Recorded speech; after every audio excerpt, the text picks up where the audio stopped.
Hello दोस्तों, सबसे पहले मैं आपसे रिक्वेस्ट करना चाहती हूँ कि वीडियो देखने के बाद सब्सक्राइब ज़रूर कर लीजिएगा। मैं इन वीडियोस को बनाने में बहुत मेहनत करती हूँ और इसी से मैं अपना खर्चा चलाती हूँ। जो भी सब्सक्राइब करेगा, मैं दुआ करती हूँ कि उसकी ज़िंदगी बहुत अच्छी, अमीर और खुशहाल हो। प्लीज़ प्लीज़ सब्सक्राइब कर लीजिएगा। दोस्तों, आज मैं आपको अपनी ज़िंदगी की एक ऐसी कहानी सुनाने जा रही हूँ जो मेरे दिल में आज भी तूफ़ान छोड़ जाती है। मेरा नाम राबिया है। उम्र 26 साल। मैं इस्लामाबाद के पास वाले छोटे से शहर में रहती हूँ, जहाँ सुबह की ठंडी हवा में चाय की चुस्की और शाम को गली में बच्चों के खेलने की आवाज़ें एक साथ सुनाई देती हैं। हमारे घर में अब्बू, अम्मी, मैं और मेरी छोटी बहन आयशा है। अब्बू सरकारी दफ्तर से रिटायर हो चुके हैं। उनकी सेहत पिछले 2 साल से ठीक नहीं थी, दिल की बीमारी थी। डॉक्टर ने कहा था कि बाईपास सर्जरी ज़रूरी है, वरना ख़तरा बढ़ जाएगा, लेकिन खर्चा 5 लाख से ऊपर था। अब्बू की पेंशन और अम्मी के घर के छोटे मोटे काम से इतना पैसा कहाँ से आता। मैं स्कूल में टीचर हूँ। बच्चों को पढ़ाने में मुझे इतना सुकून मिलता है कि थकान भूल जाती हूँ, लेकिन घर की जिम्मेदारी भी मेरे कंधों पर थी। मैंने सोचा कि ऑनलाइन ट्यूशन लेकर कुछ कमाऊँगी। उसी बीच अब्बू की तबीयत अचानक बिगड़ गई। एक रात सीने में तेज़ दर्द उठा। अम्मी रो रही थीं। मैंने तुरंत अस्पताल फ़ोन किया, लेकिन एम्बुलेंस आने में देर हो रही थी। तभी हमारे पड़ोस में नया किराएदार आया था। उसका नाम हमज़ा था। 28 साल का, सॉफ्टवेयर इंजीनियर, शांत स्वभाव का, हमेशा सलाम दुआ करने वाला। वह अपनी माँ के साथ आया था जो बीमार थीं। उस रात हमज़ा ने देखा कि हम परेशान हैं तो बिना कुछ कहे अपनी कार निकाल लाया। अब्बू को अस्पताल पहुंचाया, डॉक्टर से बात की, सारी रिपोर्ट्स निकलवाईं। रात भर वहां बैठा रहा। उसकी आंखों में कोई दिखावा नहीं था, सिर्फ सच्ची मदद थी। अगले दिन जब अब्बू की हालत थोड़ी स्थिर हुई तो हमजा ने कहा, राबिया बेटी, घबराओ मत, मैंने डॉक्टर से बात की है। सर्जरी के लिए सरकारी स्कीम में मदद मिल सकती है।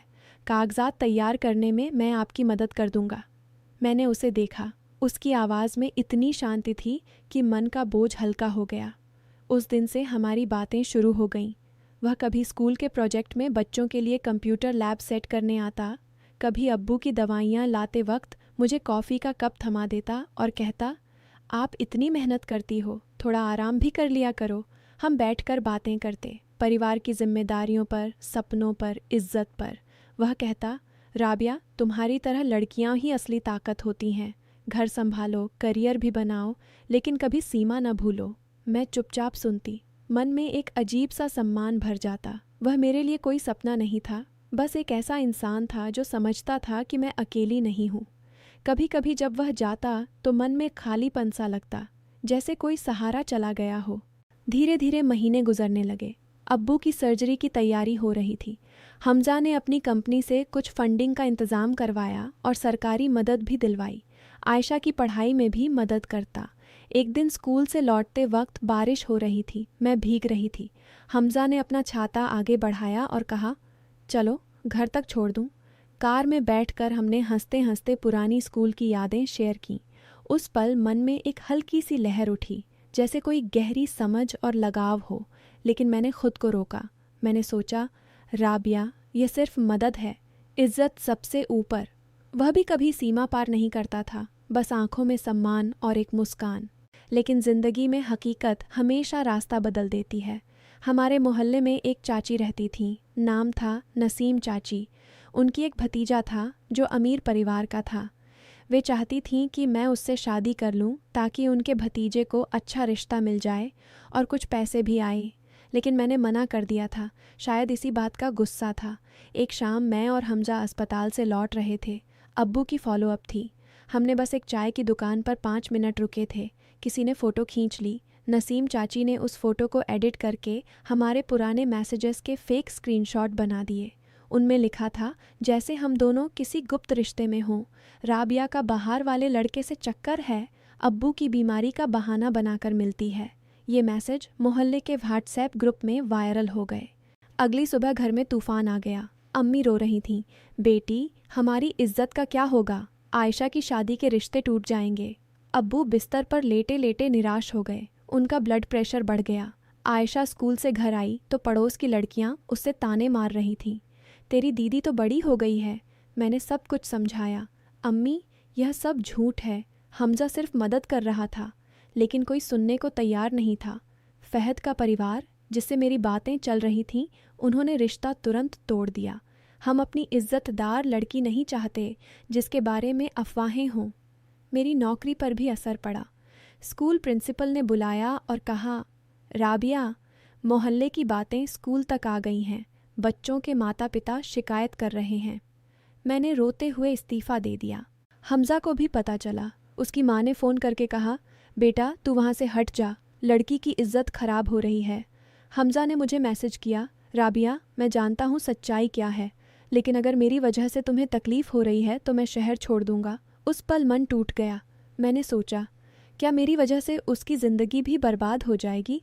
मैंने उसे ब्लॉक कर दिया। घर में मैं कमरे में बंद रहती, खाना नहीं खाती। अब्बू की सेहत और बिगड़ गई। डॉक्टर ने कहा, तनाव कम करें वरना सर्जरी भी मुश्किल। आयशा मेरे पास आकर रोती, दीदी सब मेरी वजह से, मैं पढ़ाई छोड़ दूंगी।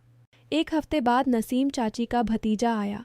उसने कहा, अंकल, अगर राबिया मेरे साथ शादी कर ले तो सारी अफवाहें ख़त्म और मैं अब्बू का ऑपरेशन खर्चा भी उठा लूँगा। अब्बू ने मुझे देखा। उनकी आंखों में मजबूरी थी। मैंने सिर झुका लिया। मन में चीख रही थी। उसी रात हमजा का फ़ोन आया। उसने कहा, राबिया, मैंने सबूत जुटा लिए हैं। उन स्क्रीनशॉट्स को डिजिटल फॉरेंसिक लैब में चेक करवाया। सब फेक हैं। ऑडियो एडिटेड है। मैं पुलिस में रिपोर्ट लिखवा दूँ? मैंने हिम्मत जुटाई और अम्मी अब्बू को बताया। वे सुनकर स्तब्ध रह गए। अगले दिन हमजा ने सबूत लेकर घर आया। नसीम चाची को भी बुलाया गया। जब फेक साबित हो गए तो चाची का चेहरा सफ़ेद पड़ गया। उन्होंने आंसू बहाते हुए कहा, मैंने गलती कर दी। भतीजे के लिए पैसों की लालच में सब कुछ कर दिया। राबिया बेटी, मुझे माफ़ कर दो। मैंने तुम्हारी इज्जत पर दाग लगाया। अब्बू साहब, मैंने आपकी बीमारी का भी फ़ायदा उठाने की कोशिश की। अब्बू ने गहरी सांस ली। चाची, अफवाहें आग की तरह होती हैं। एक बार फैल गईं तो बुझाना मुश्किल, लेकिन सच्चाई हमेशा निकल आती है। उस दिन के बाद सब बदल गया। हमजा ने शहर नहीं छोड़ा, बल्कि अब्बू की सर्जरी के लिए अपनी कंपनी से और मदद दिलवाई।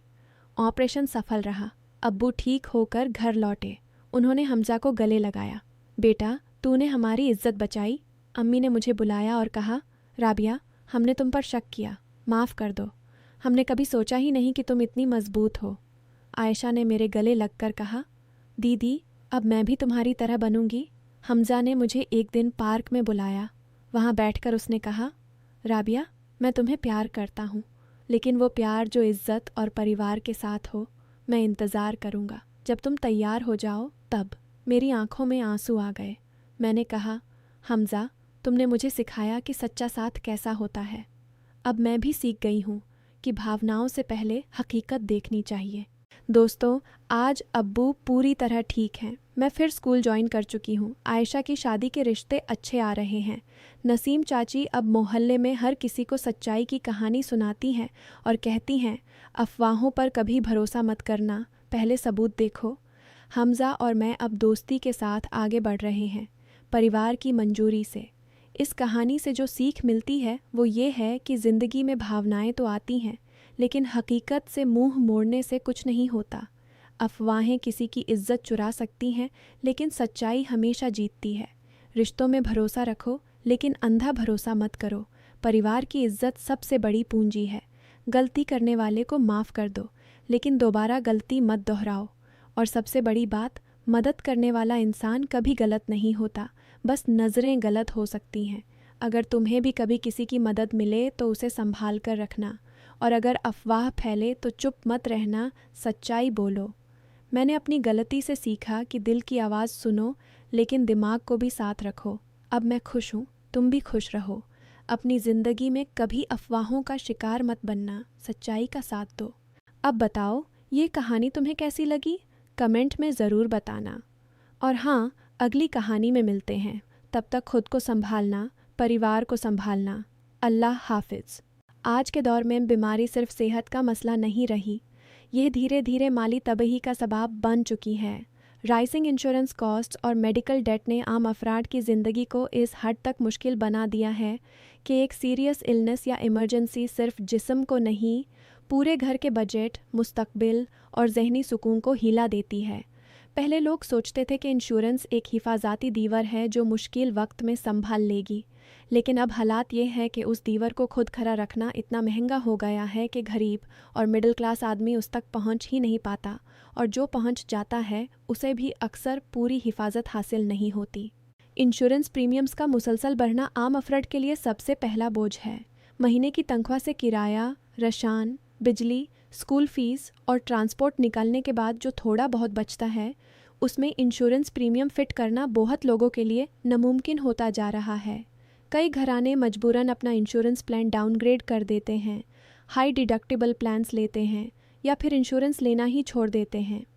कागज़ पर उनके पास कवरेज होती है, लेकिन हकीकत में जब बीमारी आती है तो सबसे पहले उन्हें अपनी जेब से इतना पैसा देना पड़ता है कि ट्रीटमेंट शुरू होने से पहले ही फाइनेंशियल प्रेशर टूट पड़ता है। यहाँ हाई डिडक्टिबल और आउट ऑफ पॉकेट कॉस्ट्स की समझ बहुत ज़रूरी है। अक्सर लोग समझते हैं कि इंश्योरेंस है तो हॉस्पिटल का बिल कवर हो जाएगा, लेकिन जब operation, scans, medicines, lab tests और स्पेशलिस्ट कंसल्टेशंस का बिल आता है तो मालूम होता है कि इंश्योरेंस हर चीज़ कवर नहीं कर रही। कुछ चार्जेस नेटवर्क के बाहर के निकालते हैं, कुछ मेडिसिन्स पॉलिसी में शामिल नहीं होती, और कुछ प्रोसीजर्स के लिए प्री अप्रूवल चाहिए होती है जो इमरजेंसी में मुमकिन नहीं होती। नातीजा यह कि आदमी सोचता है वो इंश्योर्ड है, लेकिन बिल फिर भी इतना आता है कि कर्ज लेना पड़ता है। मेडिकल डेट इसी जगह से जन्म लेता है। जब ट्रीटमेंट की ज़रूरत फ़ौरन हो और पैसा हाथ में ना हो तो लोग क्रेडिट कार्ड यूज़ करते हैं, रिश्तेदारों से कर्ज लेते हैं, सेविंग्स तोड़ देते हैं या इंस्टॉलमेंट प्लान्स पर बिल भरने की कोशिश करते हैं। ये कर्ज सिर्फ एक मर्तबा का बोझ नहीं होता, इस पर इंटरेस्ट लगता है, लेट फीस होती हैं और धीरे धीरे ये पूरे ख़ानदान की माली बुनियाद को कमज़ोर कर देता है। एक cancer diagnosis, heart surgery, accident या कॉम्प्लिकेटेड प्रेगनेंसी के सालों की मेहनत से जमा की गई सेविंग्स को चंद हफ्तों में ख़त्म कर सकती है।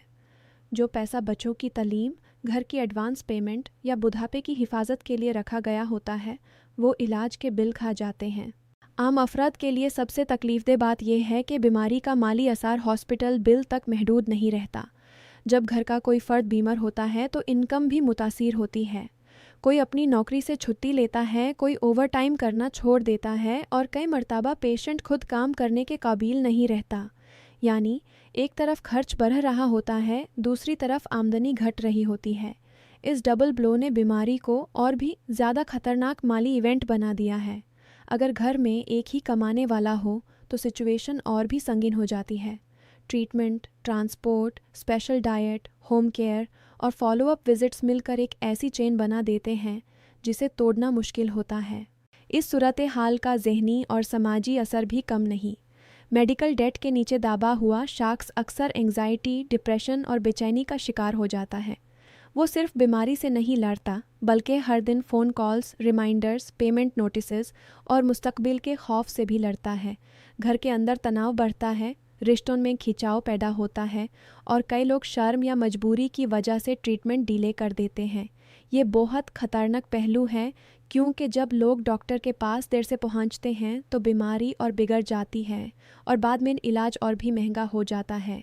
यानी राइजिंग इंश्योरेंस कॉस्ट्स और मेडिकल डेट ने सिर्फ फाइनेंशियल क्राइसिस पैदा नहीं किया, बल्कि हेल्थ आउटकम्स को भी ख़राब कर दिया है।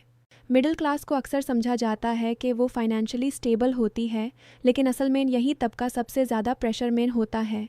वो इतना गरीब नहीं होता कि हर किस्म की मदद मिल सके और इतना अमीर भी नहीं होता कि बिना टेंशन के प्राइवेट हेल्थ केयर अफोर्ड कर ले। ये लोग सिस्टम के दरमियान फंस जाते हैं। उनकी इनकम देखकर उन्हें सब्सिडी कम मिलती है, लेकिन मार्केट रेट्स पर इंश्योरेंस और ट्रीटमेंट उनके बजट को चीर देते हैं। ऐसे में एक बड़ी मेडिकल इमरजेंसी उन्हें सीधा डेट ट्रैप में धकेल देती है। कई दफ़ा लोग रिटायरमेंट फंड्स निकाल लेते हैं, बच्चों की तालीम के लिए जमा पैसा खर्च कर देते हैं या फिर घर या जेवर बेचने तक की नौबत आ जाती है। इस पूरे क्राइसिस ने एक सख्त सच को सामने ला दिया है। सेहत का निज़ाम जब तिजारत की बुनियाद पर चलने लगे तो बीमारी इंसानी दाढ़ के साथ साथ माली साजा भी बन जाती है। इंश्योरेंस कंपनी अपना रिस्क मैनेज करती है, हॉस्पिटल्स अपने चार्जेस बढ़ाते हैं, फार्मास्यूटिकल्स अपनी प्राइसेस जस्टिफाई करते हैं और बीच में आम अफरद पिस जाते हैं। हर प्लेयर सिस्टम से कुछ हासिल कर रहा होता है, लेकिन पेशेंट और उसका खानदान सबसे ज़्यादा कीमत चुकाता है। ये कीमत सिर्फ पैसों की नहीं होती, इसमें डिग्निटी, पीस ऑफ माइंड और मुस्तकबिल की स्टेबिलिटी भी शामिल होती है। अगर किसी मुआशरे में लोग इस डर से डॉक्टर के पास न जाएं कि बिल कैसे भरेंगे, तो ये सिर्फ हेल्थ केयर इशू नहीं बल्कि सोशल जस्टिस का मसला बन जाता है। बीमारी किसी को पूछ कर नहीं आती, लेकिन राइजिंग इंश्योरेंस कॉस्ट्स और मेडिकल डेट ने इस फितरी कमज़ोरी को एक ऐसे फाइनेंशियल ट्रैप में बदल दिया है जहां से निकलना बहुत मुश्किल है। अफरद के लिए आज सबसे बड़ा खौफ सिर्फ डायग्नोसिस नहीं बल्कि उस डायग्नोसिस के बाद आने वाला बिल है। और जब इलाज से ज़्यादा बिल का दर हो तो समझ लेना चाहिए कि सिस्टम अपने बुनियादी मकसद से दूर हो चुका है।